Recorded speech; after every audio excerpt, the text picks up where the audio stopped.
Hey there students, Mr. Fugit here. In our video today, we're going to be looking through a complex projectile motion style problem.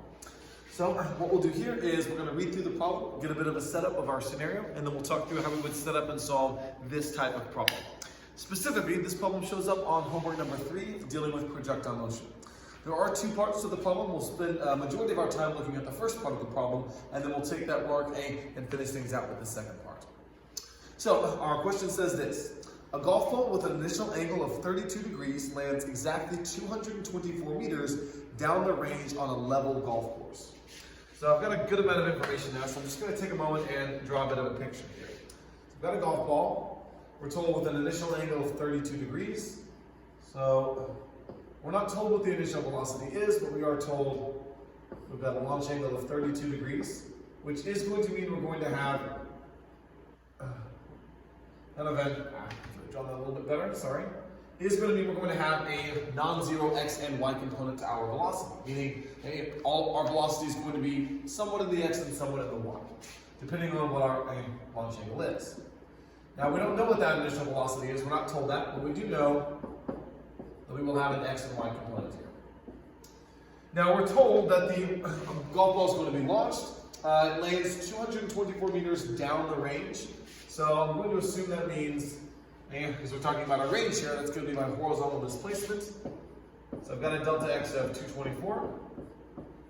And then we're told that this is occurring on a level course, which we can assume means that our golf ball is effectively going to start just above the ground and end just before the ground. Remember, we've defined a projectile as an object upon which only a gravitational force is acting. So that means our golf ball becomes a projectile the moment it leaves contact with the club face, and it ceases to be a projectile the moment it hits the ground. So we're looking at the point from basically just off the ground and when we launch to just before the ground when we hit. So the term level simply means that our final height would be 0 meters and our initial height would be 0 meters, which is going to mean that our delta y, 0 minus 0, is going to be 0 meters. Just so we're clear on what those terms mean. So I'm going to go ahead and list out my variables. The question says this. Neglecting air friction, air resistance, what initial speed would achieve this result? And the acceleration of gravity is 9.81 meters per second squared. So we're looking for this. How fast does the golf ball need to be hit such that it lands under these conditions, 224 meters down the range? Okay, so let's take a moment and set up our variables here. Delta x, which I already know, 224 meters. V0x, don't know. V1x, which I also don't know. Acceleration in the x, which we assume 0 meters per second. We're neglecting air resistance here, which would be the only force in the x direction to affect the velocity of the golf ball, but not there. And time. So don't know a whole lot here. Let's go to the y direction, delta y. We've got a level course, so that's 0 meters. V0y, which we don't know. V1y, which we also don't know. Acceleration in the y and time. Now we assume acceleration in the y is acceleration due to gravity, so that would be negative 9.81 meters per second squared. Now in the problem statement it just says 9.81. Remember, that's just giving you the scalar value of that acceleration. We assume that acceleration is negative because of the coordinate system that we use. Down is negative in the y direction. So what we're looking for here is v sub 0, right? V naught, our launch velocity. The challenge is there's really not a whole lot of information that we're given here. So there's going to be quite a bit of additional math we're going to have to do to set up and solve a problem like this. Now, right now, I've got a lot of unknowns, so I'm going to try to simplify a few of those. Although I don't know what my initial velocity in the x and initial velocity in the y are, I can actually set up a bit of a mathematical relationship. Here's what I'm going to do. I'm going to redraw my velocity vector down here, a little bit larger. Here's what I can set up. Even though I don't know what v naught is, I can actually rewrite my initial velocity as an expression based on my launch angle with my components. Here's what I mean by that. I know that if I have an angle theta, which I know here, I'm going to plug that in mathematically later, I know that to find the x component of my initial velocity, I can write things this way. Cosine of theta, which would be my launch angle here, is equal to the ratio of my x component of my initial velocity divided by my initial velocity. So if I rearrange that equation a bit, if I multiply by v naught up to the numerator, what I'm going to get there is, well, v zeros will cancel out, and I'll get this expression for v naught x. V naught x, or initial velocity in the x direction, is just going to be my initial velocity multiplied by cosine of theta. Now, why would that be helpful? Well, what I can do here is I can actually rewrite my components in terms of the thing I'm looking for, v naught. Okay? Because I'm going to try to simplify how many things I don't know in my list of variables. So I'm going to come back up here. I'm going to write this as v naught. I'm going to skip writing the multiplication symbol because I'll assume those are multiplied. V naught cosine theta. And that will be the same for v1x because we assume acceleration in the x direction is 0. Now for the y component, I can assume something similar, except I would use a sine function, right? Opposite to hypotenuse. Okay, for my y component, I'm going to go v naught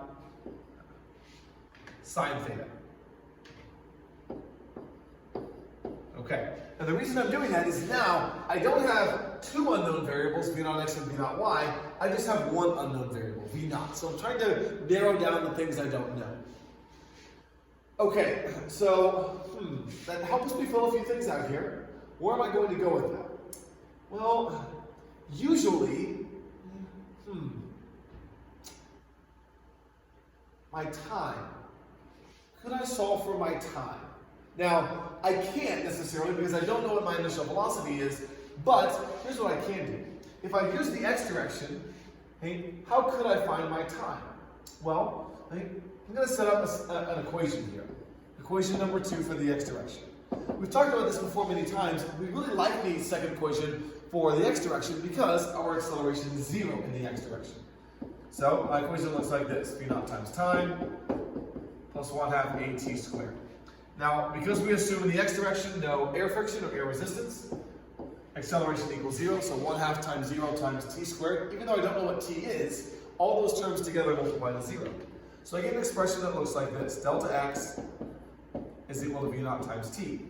So, to solve for t, I would just divide by, that would be v naught x. And I would get this expression. That my time is equal to delta x over v naught x. So I end up getting something like this. Time is equal to delta x over v naught x. And I already resolved for v naught x to show this. My v naught x is equal to v naught cosine theta. So what I'm trying to do here is I'm trying to set all of my variables up in such a way that there's only one thing I don't know. Because for any mathematical equation, I can only solve the equation for one unknown variable. If I have multiple unknowns, I won't be able to solve for that mathematically. So what I'm trying to do here is I'm trying to get all of my variables in terms of one thing I don't know. So now I've got this expression for time. And the only thing I don't know here would be v naught, correct? So I'm going to come back over here. I'm going to write down my time as this expression, delta x divided by v naught times cosine of theta. And we know that time is the same in both directions. So time is delta x divided by v naught cosine theta, right? So I've got an expression here. Okay, now, what can I do? Could I set up a way for me to find my v naught, my initial velocity? Well, I think there might be a way to do this. One of the challenges is I've kind of maxed out what I know about the x direction, right? Because here's what I know. I know delta x. I could plug that into this expression here, but I don't know v naught. So what I might try and do is I might try and come over here, because now I know delta y, I know my acceleration, I know that there's only one unknown thing in here. I know my delta x, I know theta, I just need to find v naught. So really now in this direction, there's only one thing I don't know, right?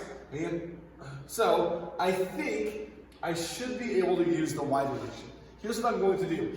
I'm going to set up an expression for the y direction, right? Because again, I'm looking for v naught. I'm going to set up an expression that does not include v1y, because I don't know v1y and I don't have a way to solve for that. So the equation without v1 is actually equation number 2. So here's how I'll set this up. I'll say delta y, which I do know, is equal to v naught in the y times t plus 1/2 acceleration in the y t squared. And I believe in setting this up, there's going to be only one thing we don't know, which means we should mathematically be able to solve for that thing we don't know. So I'll plug in what I know. Delta y is 0 meters. V naught y is V naught multiplied by sine of theta. My time, I have an expression for that, which was delta x. Actually, I'm going to leave t by itself for now. And I'll show you why here in just a moment. Times t. And I've got plus 1/2 at squared. Now what I can do here to simplify things down is I can actually factor out one t variable from each term on this right side of my equation. So I end up getting something like 0 is equal to t multiplied by v naught sine theta plus 1/2 I should say at, not at squared. So what I can do from here is I can set what is inside of my parentheses equal to 0 and what is outside of my parentheses equal to 0. So one of the answers to my equation would be time equals 0 seconds, right? But that's not really a time that I care about, and I can basically just kind of cancel it out because I'm not really solving for time here. So now I'm going to set what's inside my parentheses equal to 0. Here's what I'm going to do. I'll say that 0 is equal to v naught sine theta plus 1/2 at. Now what I can do here is I can actually substitute in for t, because I know, based on what I found previously, that my time is equal to delta x over v naught cosine theta. So here's what I can do. I'll plug in, oh gosh, sorry about that. I'll plug in v naught sine theta plus 1/2 a times delta x over v naught cosine theta. So I've got a lot of stuff going on here. So I'm going to simplify things down as much as I can. 0 is equal to v naught sine theta, not a subscript, v naught multiplied by sine of theta. And then plus, in my numerator, I've got a times delta x, so it'll be a delta x divided by 2 v naught cosine theta. Now I want to try to get my v naught terms by themselves. The challenge is I'm going to have to do a little bit of multiplying. So, what could I do here? I may actually move this v naught sine theta over. So I'll subtract v naught. Yeah, I actually don't like that. I'm gonna subtract over a different term. Okay, I'm gonna subtract over this term, a delta x over 2 v naught cosine theta. Really doesn't matter which one I subtract over, but I'm gonna do it this way, just for personal preference. So 2 v naught cosine theta. So those terms will cancel out, and now here's what I'll have. I'll have negative a delta x over 2 v naught cosine theta is equal to v naught sine theta. I'm just doing a lot of reworking here. Now, I need to get my v naught term out of my denominator here, so I'm going to multiply v naught up to the numerator, both sides of my equation. So v naught divided by v naught, those terms will cancel out. V naught times v naught, that would be v naught squared. So I can also divide by sine theta. So I get sine theta over here in my numerator, divide by sine theta. So here's what I get. I've got negative a times delta x, that's still my numerator, divided by sine theta times 2 times cosine theta. So I'll write this as 2 sine theta cosine theta. Okay. Here we go, and that's equal to v naught squared. So the last thing I would do here is take a square root. And you might be wondering, hold on, I've got a negative there. Remember, acceleration, this is acceleration in the y direction. So it's going to be negative 9.81, so our terms may work out here just fine. So I end up getting this expression. V naught is equal to the square root of negative a delta x over 2 sine theta cosine theta. Now, realistically, this isn't something I would expect all of you all to be able to solve on your own. It's probably a little bit outside the bounds of what I would expect, but we can use some of these mathematical relationships to get our term v naught by itself. The goal in doing this is to try to set up an equation where there's only one unknown variable. So now I should be able to plug my terms in that I do know, which would be everything under my radical, and solve. So negative, and then negative 9.81 meters per second squared. Our delta x was 224 meters, divided by 2 sine theta, which is 32 degrees, cosine theta, which is also 32 degrees. Okay, so, forgot a calculator, give me a moment.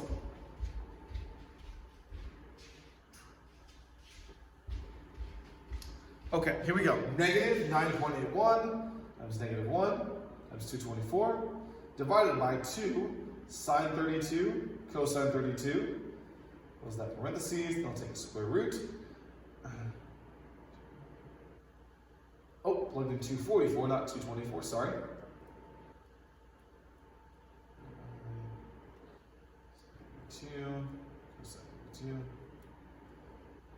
Okay, take a square root. I end up getting, remember when I take a square root, that returns me two values, so V naught should be plus or minus 49.44. Since I'm looking for my overall velocity here, I'm just going to write this as a positive 49.44 meters per second. Technically, to express my direction, I would say 49.44 meters per second at 32 degrees. So my velocity is not really positive or negative here, it's at an angle.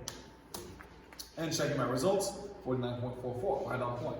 So, a bit of additional math in terms of our analysis here, but showing that we can set up and solve a problem even if we think we might not quite have enough information. There is a way to get there, just requires a bit more of the mathematical skills. So, what we're going to transition into next is looking at how to find, well, our next question, which is find the maximum height reached by the ball. So, maximum height. Well, when you hear the term maximum height, that should be an indicator that, well, our vertical velocity would be 0. So I'm going to list out my variables again. Delta x. Now, since I'm looking for the maximum height, that means that my delta x isn't going to be 224. It's going to be something less than that. I don't know what it is exactly, but we know it's not going to be 224 meters because that's the full range, not the range to get to our max height. Initial velocity in the x, initial velocity in the y. Remember, this is going to be, initial and final velocity in the x. This is V naught cosine theta. So that would be 49.44 cosine 32. So that's going to be 41.93. I'm just going to write that number in so I've got it. Hopefully make my life a little bit easier. 41.93 meters per second. Acceleration in the x direction would be 0 meters per second squared, neglecting air friction.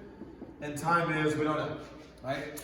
Now, remember, we had the expression for time earlier, but that expression for time depended on knowing our displacement. Here, we don't now know our displacement. Y direction, this is now delta y max.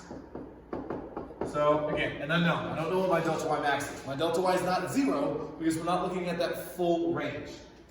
V naught y, that's going to be V naught sine theta.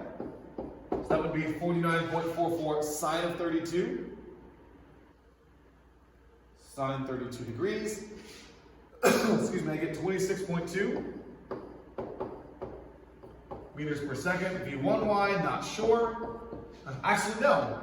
At my maximum delta y, I know that my V1 in that direction will be 0 meters per second. Right? Because our object is momentarily going to stop vertically, so that it has a moment to change directions before going back in the negative direction. Acceleration in the y is going to be negative 9.81, acceleration due to gravity, meters per second squared, and then time we don't know. Okay, now the question is asking, find the maximum height reached by the ball. Okay, so, to find my delta y, I have two things I don't know. I'm probably not going to go with the x direction because I don't know delta x, so I'm not going to be able to likely find my time. But I should be able to find my time using what I know about the y direction. So let's assume for a moment I don't know delta y, but I'm going to work with my v naught, v1, and acceleration to find time. So that should lead me to equation number 1. I'll write that out here. v1y is equal to v0y plus a times t. So I know that my v1 is going to be 0. So I'll have 0 is equal to v naught y plus a times t. And then I'll subtract v naught y to the other side of my equation. And I should be able to divide by my acceleration to get time. So I end up getting an expression that looks like this. Negative v naught y is equal to a times t. Divide by acceleration. So my acceleration terms cancel out on the right-hand side, and I get time is equal to negative v naught y divided by a sub y. So plug in what we know. V naught y was 26.2. So this would be negative 26.2 meters per second divided by negative 9.81 meters per second squared. And I get a time of approximately 2.67 seconds.